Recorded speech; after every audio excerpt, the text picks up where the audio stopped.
Rating your Euro Fantasy draft, you guys have sent through your drafts, and it's safe to say there are a few interesting picks here, but also some 10 out of 10s that, of course, I will be reviewing. Thank you so much for sending them through. As always, make sure you drop a like on this video and smash that subscribe button for daily Euro Fantasy content. Enough waffling. Let's get into today's video. So the first draft sent through from FPL Maestro, I will put the handles above my head here so you guys will check out who sent through these teams. It's worth noting this team is kicking things off with a bang. I think there's some great picks in this team. Now, to go through a few players that I think are consistent throughout a lot of these drafts and who I think are pretty essential, just so I'm not continually saying the same things.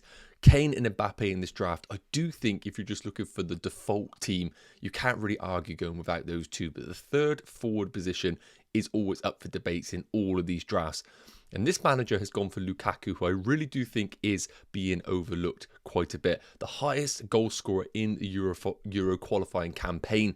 We know he is Belgium's talisman. The one thing I would say is still a little bit of uncertainty on his availability. Didn't feature in their most recent friendly, wasn't even in the squad. So we do just need to keep a little bit of an eye on that situation. It sounds like he'd be okay, but I actually want to see him actually play for Belgium before selecting him, or at least have some clarity from the manager to state that he is absolutely fine for match day one. But if you can squeeze Lukaku in, I think he is a brilliant differential going into match day one. The one thing I would say is being at 9 million, slightly more expensive than the likes of Kai Havertz or Dovbyk at Ukraine. I think obviously you need to make some sacrifices elsewhere in the team, and this manager obviously has done so in the defensive areas, or you could even argue in the midfield, but we will come on to that in a second. Moving into the midfielders, I think there's some really interesting picks here that maybe are getting, again, overlooked by a lot of managers. One of those is going to be, of course, Shaqiri at Switzerland. Now, he has been ever-present in that team. Could be the last tournament for him, but featured in the most recent friendly. We are expecting him to have decent game time in this side. It isn't a case of him being over the hill. They still rely on him in their national team. And of course, on penalties as well. We saw that in their most recent friendly with him scoring. Playing off that right-hand side, 6.5 million. I think he is being really overlooked right now. And the Swiss fixtures are actually not too bad. So I think Shaqiri is a brilliant differential that, once again, maybe a lot of people are overlooking right now. Currently gone for Gundogan as the captain. Of course, you want to captain a German player if you do own them, because they are the first game of match day one. And I can't really argue against Gundogan. I won't necessarily say that he is a free scorer midfielder in this Germany team. I think Florian Wirtz could potentially take that role up going into this competition, maybe be more of the creator, and Gundogan be a bit more of a traditional midfielder. So if you could maybe make a sacrifice in the team and upgrade Gundogan to Wirtz, I think that could be beneficial for the team. But again, there are a few uncertainties about the guaranteed minutes of all of these German midfielders, as they have been coming off in recent friendlies and in qualifying games. So again, a few question marks about who is the actual best German midfielder. Really like the pick of Bukayo Saka. No arguments there whatsoever in that team. I think you could literally flip a coin between him, Foden and Bellingham as your England midfielder. But being the cheaper one at 8.5, I actually lean towards Saka, to be honest with you. The other midfielders being Bruno Fernandes. He is my number one midfielder going into match day one, and he is pretty much an ever-present in all of these drafts that we will be reviewing. And the final one, and I know this guy's put it in, so I've butchered the name. It's going to be Chakvetadze, something like that. I always get those ones wrong, from Georgia. Now, at 4.5 million, I get it. It is a bit of an enabler, but we need to remember, Euro Fantasy is a little bit different to FPL. Whereas in FPL, you can select a 15th man who never plays for you across the course of the season. All 15 players are active in Euro Fantasy because we had the luxury of manual subs. Are you ever going to be using this player? I really do doubt it. So I wouldn't mind maybe freeing up even 0.5 million to maybe squeeze in someone like a Jorginho in Italy's team who could be on penalties potentially. But I have to be honest, I don't know too much about that player. So maybe they know more than I do. And please do let me know in the comments if I've maybe missed a trick on that 4.5 million enabler. Moving into defenders, DeMarco I think is fantastic just because that first game in their group stage is amazing. I would expect a clean sheet for Italy. Mittelstadt, a brilliant 4 million enabler who we do think is going to start left back for Germany. Tah, I'm not huge on. 4.5 million centre-back for Germany, and I think we've had confirmation from Nagelsmann that he will be starting alongside Rudiger. It's perfectly fine. And for their first game against Scotland, I think the double German defence is actually a good route to go for. So I don't have any complaints with it, but I also don't love it. I'd maybe even prefer coming down to a 4 million, maybe like a Wout Face in the Belgium team. Christensen at Denmark, playing for them at fullback. He didn't play the most recent game, but we are expecting him to feature. I don't mind him, to be honest with you, at his price point of 4.5 million. Attacking fullback, not a bad one. Again, the fixtures for matchday 1 are good against Slovenia, but then of course England in matchday 2 isn't the best game, and matchday 3 against Serbia. But for the first game, I don't mind Christensen at all. And Cancelo, I am a big fan of. I think he is one of the better premium picks alongside Van Dijk or Theo Hernandez, but Cancelo is my number 1 defender, and great to see him in the draft. Finally, the goalkeepers, Lunin and Pickford as the 2. Now, Pickford I think is a great pick. England defensively I'm a little bit concerned about, but Pickford at 5 million is a really good investment. Lunin is the big question mark right now. Quite a lot of people are going towards him, but I don't actually think there's guarantees that he is the number 1 goalkeeper for Ukraine. He is actually competing against Trubin, who is also a proven goalkeeper for Ukraine. So we need to monitor that situation. I don't think Lunin is as guaranteed as we think going into this competition, but on the face of it, I think this draft is really, really solid. I would probably give it about an 8 out of 10. I think Shaqiri's really being overlooked. I really like him as a pick. Of course, if you want to make an obvious sacrifice, maybe downgrading Lukaku to a Kai Havertz or a Dovbyk will free up 1.5 million to maybe improve one of those midfielders. As I mentioned, maybe the Georgian midfielder. And we need to monitor the situation on Lunin. Otherwise, that could easily turn into maybe a Verbruggen in that Netherlands team. But all in all, a really solid way to kick things off. Moving on to the second draft, I really do like this team already looking at it. I think there are a lot of default players who are highly owned, but there's a reason why they are, because they're brilliant options. So going through the goalkeepers first and foremost, I've touched on Lunin. We need to monitor that situation. But Costa has made an appearance in this draft. And at 5 million, I think he is arguably the best goalkeeper in the game in terms of value. The Portuguese defence has been unbelievable over the last 10 to 15 matches, keeping a lot of clean sheets. And this manager in particular has gone for the double up of Costa and Cancelo in that defence. I'm a big fan of this. I think it's a really good use of your money, especially if you're looking to maybe own an England defender, which this manager has done so. You can go for that combination, which I think is a really good use of the money. Now, moving into defenders, DeMarco, I think, is one of the pick of the defenders for match day 1 in isolation. 2 and 3, I'm not huge on him, but for match day 1, I think he does have the potential for a clean sheet and attacking returns. And he's only 5 million. So I think he's quite an obvious pick in a lot of these drafts. Mittelstadt, we spoke about, the best German midfielder, as long as he gets guarantees that he's starting at left back. Face at 4 million, or Wout Face, I think he's a good enabler, and I do expect him to start. I don't love the fixtures or the Belgium defence, but at 4 million, it enables us to invest elsewhere in the team. So I'm a big fan of the double 4 million defender. John Stones is in. Now, Maguire probably was the preference, but he's now been ruled out of Euro 2024. Mark Guehi could be potentially the other centre-back, and he's 4.5 million. So that could free you up 4.5 million if you want to downgrade John Stones. But right now, Stones probably is the pick of the defenders at 5 million, but I don't really suggest he's going to have any sort of attacking potential from set pieces. I think that was more Maguire's job historically, but I don't mind the investment in England defence. We know Southgate is going to be defensive minded first, no matter what we think. And obviously Cancelo in the team. Now, moving into midfielders, we have got the controversial double pick of Jorginho and Rodri. Now, I would prefer just to see one of those rather than both. Now, both are penalty takers for their national teams. Both could do well in the ball recovery department, but I don't love having both in this team. I think 1 is good. 2, I think you are probably sacrificing a little bit too much. But of course, we want the forwards, and we will come on to them in a minute. Wirtz, for me, is the best German pick. I really do like him. Bruno Fernandes, I've touched on, is fantastic. I think the reason why we're going for the Jorginho Rodri pick in here is because we're squeezing Phil Foden in. Now, I think Phil Foden is an unbelievable option, but my only question marks is, where is he actually going to play in this England team? Is he playing off the left? If he is, are we going to see the best of Foden? So there's still a lot of question marks about him, and hopefully the friendly this evening will kind of give us a bit more reassurances about whether he is going to be a good option in Euro Fantasy. But for me, If there are any question marks, an easy way to improve this draft, or improve, would be one of two things. Go down to Bukayo Saka and free yourself 0.5 million. Or downgrade Foden to someone like a Szoboszlai at 7 million. You could go to somebody like a Barella in Italy's team just for that first game and improve Jorginho at 7 million.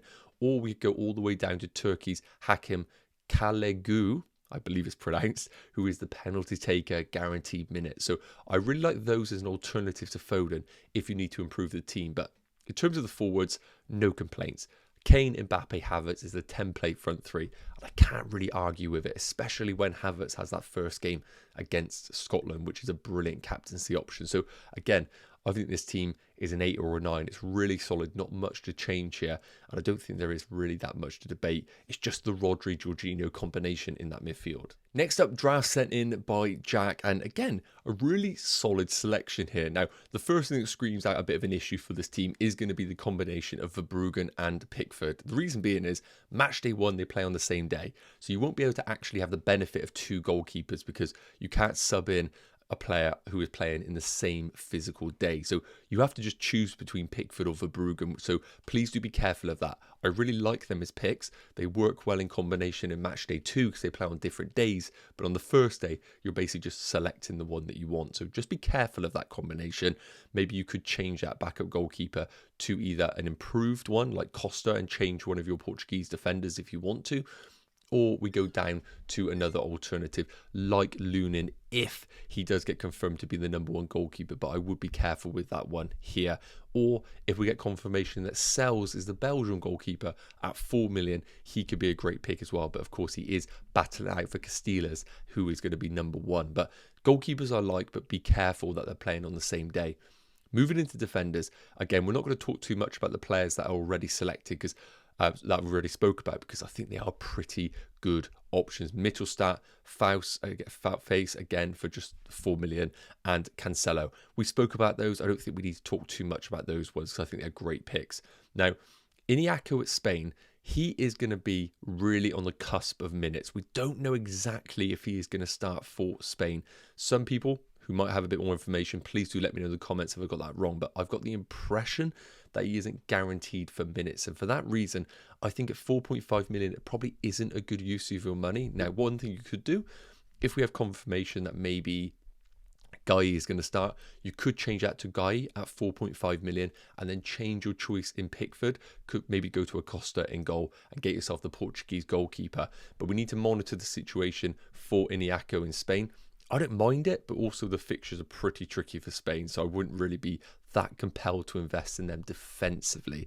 And of course, we spoke about Germans Tah, 4.5, absolutely fine, but I would love to see one of those 4.5 million defenders upgraded to Italy's DiMarco. I think he is worth the investment at 5 million. I think there's a few too many cheap defenders in this team.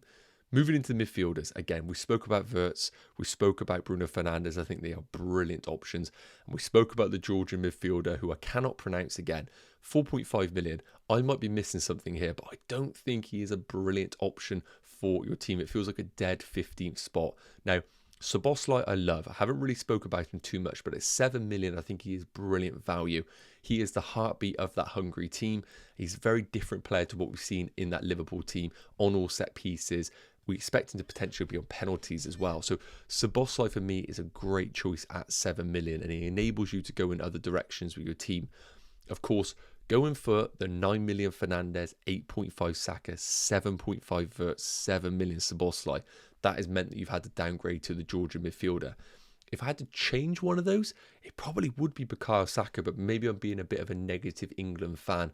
Downgrade that to the players that I've spoken about previously that you could go for, maybe a Xavi Simons at the Netherlands, or go down to those 6.5 million midfielders like Kalegu at Turkey. Those are all great enablers if you are a little bit worried about the Georgian midfielder, just to get yourself a bit more bang for your buck at 6.5, maybe a Rodri in that area. In terms of the forwards, again, we do have a sacrificial lamb in Lukaku. If you want to free up funds, go down to a Havertz or go down to a Dovbyk. But I'm conscious that I'm maybe changing all of these drafts to the same sort of squad. So I really do like the inclusion of Lukaku, but once again, as I mentioned, we just need to see whether he is definitely playing for them or not, because I'm a little bit conscious that he hasn't played the most recent friendly. But if I've missed some news, please do let me know in the comments. But all in all, I really like the draft. I really like the inclusion of Szoboszlai in this team. I love the inclusion of Cancelo and Fernandes as that Portuguese contingent. And Wirtz for me is a great captaincy choice if you're not going for Kai Havertz. So I'd probably give this a 7. I'm just a little bit worried about the cheap defenders, having 3 or 4 of them in this squad. Next draft sent in by Luca, and a few different faces here, which is always really nice to see. So first up, the goalkeepers, a bit of a different combination here. We've got Holland's Verbruggen, who has been confirmed to be the number 1. So he is a great pickup at 4.5 million, especially if you can find a goalkeeper that rotates well with him in terms of the days that they play. And this manager has done that with Turkey's goalkeeper Bayindir. Now, it has to be said, I don't think there's any guarantees who is the number 1 goalkeeper right now. I may be wrong, so please do let me know in the comment section. But Sakir, I believe it's pronounced, has also featured in a lot of qualifying games and in friendlies. So I personally don't know who is actually the Turkey number 1. If it is Bayindir, then that's great. I think he's a good alternative at his price point of 4.5 million. But just be cautious. I have seen that he's been in and out of the team. If you know more information, please do let me know in the comment section. Moving into defenders, again, we spoke about Mittelstadt. We spoke about a lot of these players, but Mark Guy is the one that we really do need to flag going into the deadline. With Maguire being out at 4.5 million, if Southgate does come out, plays Guy in tonight's friendly, and we get confirmation that he is going to be the centre-back to line up again alongside Stones, this is a great option for our teams to have a cheap enabler in a good England defence, even though they do have their injury concerns. So do monitor Mark Guy. I think he is probably ahead of Lewis Dunk personally. DeMarco I've touched on. Good to see him in this team. I think he's one of the best defenders to own for match day 1. Surprisingly, the first inclusion of Theo Hernandez. I think he's a brilliant option at 5.5 million. The French defence is always good. He offers great attacking potential as well. And I think he has a good fixture in match day 1. So Theo Hernandez, very surprised to see him in this first draft. I thought he'd be in more. And he is definitely in my draft. He's almost locked in. So please do consider Hernandez if you haven't already. I love the combination of Hernandez and DeMarco in the same team. We have currently got Konopila of Ukraine. Bit of a poor pronunciation there. I do apologise. But what we have seen from him, playing at right back, either as right wing back or in a traditional right back role for Ukraine, I think Ukraine defensively are going to be pretty sound in this competition. And he is actually got decent fixtures in their group stages. I think this is quite an overlooked pick. I do like him. Do I know a lot about him? Not really, but he looks like he is pretty consistent for his game time in that Ukraine team. So I really like that as a differential. Moving into the midfielders, a lot of players we've touched on before, so I'm not going to go on them again. Wirtz, Fernandes, Szoboszlai. I love all these picks. The Georgian midfielder makes another appearance, so I do have to do my research on this one because I must be missing something on this player. And Phil Foden in the team. Can I argue Phil Foden? Absolutely not. He's, of course, a fantastic pick. But again, my only uncertainty is because of the uncertainty of his position in the team. If I get clarification of where he's playing and he looks good, then I think I'll be more on board on Phil Foden. But right now, I am not as sold on Phil Foden myself. And in terms of the front line, again, a very popular pick of Kane, Mbappe and Lukaku. It looks like a lot of managers are either doing this or the Kai Havertz route.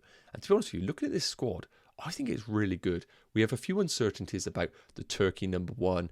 Obviously, we have a few issues about the Georgian midfielder. I don't really know too much about him. And maybe the absence of Cancelo or a Van Dijk for your premium defender. But you could make that sacrifice and maybe go down from a Phil Foden to free up those funds. But all in all, I think this is a brilliant team. You got a lot of captaincy choices. You got Wirtz in the first day, Szoboszlai in the second, Kane in the third, Mbappe in the fourth, or Lukaku, and of course Bruno Fernandes on the 5th day. So all in all, a really good draft. I think this is probably an 8. I think you have really good choices in this team. Finally, the last draft of this particular video is sent in by MC Till I Die, which is going to be Man City. And it has to be said, I think this probably indicates why this team has been selected how it is. Now, I think this is a brilliant team. And the reason being is it's completely different to what we are seeing. And we want to see that sometimes. We want to see these unique teams that are slightly more adventurous, I would say. But there are a few issues with this team that we definitely need to address. First and foremost, let's look at the goalkeepers. We have no guarantees that Maignan is actually going to start for France because he struggled with a finger injury. It sounds like he could make it, but we do need to monitor that situation. If you are going to go there, first and foremost, you need to make sure you start Verbruggen over him because he plays the day before. So that is an easy change first and foremost for this squad. Don't be caught out by playing players that play later than that player on your bench, basically, because you want to have the choice of subbing them in. So play Verbruggen. If he does bad, start Maignan in that French team. Now looking at the rest of the team, first up the defenders. Cancelo, I love the pick. Diaz, I love the combination, but Diaz, I don't get too excited about, and he is quite expensive for what he offers. Yes, he has scored recently in a friendly from a set piece, but is he going to do that all the time? I'd argue no. So I don't mind the combination, but then I think there are other players that we can make sacrifices, or you have made sacrifices for. Castagne, I'd rather just go down to face at 4 million and just go for the cheaper choice, because I don't think Belgium are absolutely locked in for clean sheets in this qualifying stage in the group. Di Lorenzo at 5.5, I'd much rather just go down for the cheaper option of DeMarco at 5 million. I don't think there's too much between them, and I think DeMarco is just better of value, to be honest with you. And Kirkez, very, very good in terms of his Premier League performances. Not too sure about him as an actual national team player, so I will have to do a bit of research on that one, but could be a brilliant differential. And once again, because of the date that he plays, the 15th of June, I would recommend subbing him out for Cancelo. Let Kirkez have his game, and if he does terrible, you can then manually sub Cancelo in for Kirkez. Moving into the midfielders, again, no complaints about Wirtz, no complaints about Szoboszlai. The others are interesting. Thuram in this French team, first and foremost, no guarantees that he starts. And secondly, doesn't really offer too much apart from potential ball recoveries. But he's playing in a very competitive French midfield with Camavinga, with Tchouaméni, with Griezmann in the 10. So I think Thuram could be a bit of an issue for minutes. So I think that one needs to change. And I think where you could maybe make the sacrifice is downgrading Bellingham to a Bruno Fernandes, for example. And I think De Bruyne is a great pick. But at 9.5 million with his injury record, I would be a little bit concerned about him. If you want to go there, definitely do so. Otherwise, if you need to make some sacrifices in the team, you could downgrade that all the way to a 6.5 million, as we've spoken about before, Turkey's Kalagu. I think he's a great pick, but I like the differentials in this midfield. It's just Thuram in particular, I'm not a huge fan of because I don't really know about his game time. Moving into the forwards, and again, there is a bit of a theme here in Man City players because we have the choice of Doku. Now, I think Doku is going to play decent game time, but I wouldn't go for the combination of Doku and De Bruyne. I would just settle on one Belgian pick and be done with it. But if you think and you know that Doku is a heartbeat of this team, then I think he's a great differential. But there are other players at similar prices who I think are more talismanic picks, like Dovbyk, like Havertz, for example. Kane, no complaints whatsoever. And we've got the Turkey differential here and Unal, obviously the Bournemouth forward. I think he's a great pickup if you want to go there. But again, bit of a differential pick. I think there are better forwards, and no Mbappe does scare me a little bit. I would like to have at least one French attacker in this side, and of course at least one Portuguese attacker, whether that be Ronaldo or Bruno Fernandes. The other thing, make sure the captaincy is changed in this situation because you're captaining Harry Kane, but you have Wirtz who's playing on the first day. So change that to Wirtz first and foremost. Difficult for me to rate this team because I love how adventurous it is. I'm probably going to say 6 just because there are easy changes to be made in the sub-department and the captaincy. And I don't like some of these picks in terms of Thuram or the French goalkeeper. I think there are much better value picks, but I love the way that this team is different to all of the others. Yes, guys, okay, that is going to wrap up today's Rating Your Drafts video. It is going to be the first of many. I'm planning on doing these at least every other day. So if you haven't already, please do send over your drafts either on Instagram or Twitter. I'd probably recommend Twitter just because it's easier to send photos on that platform. You can send that at FPL Nacho or at FPL Fan. Either one is perfectly fine. Thanks again for tuning in. If you can, drop a like and smash the subscribe button. It's always massively appreciated. And I will see you in the next one. Take care. Cheers.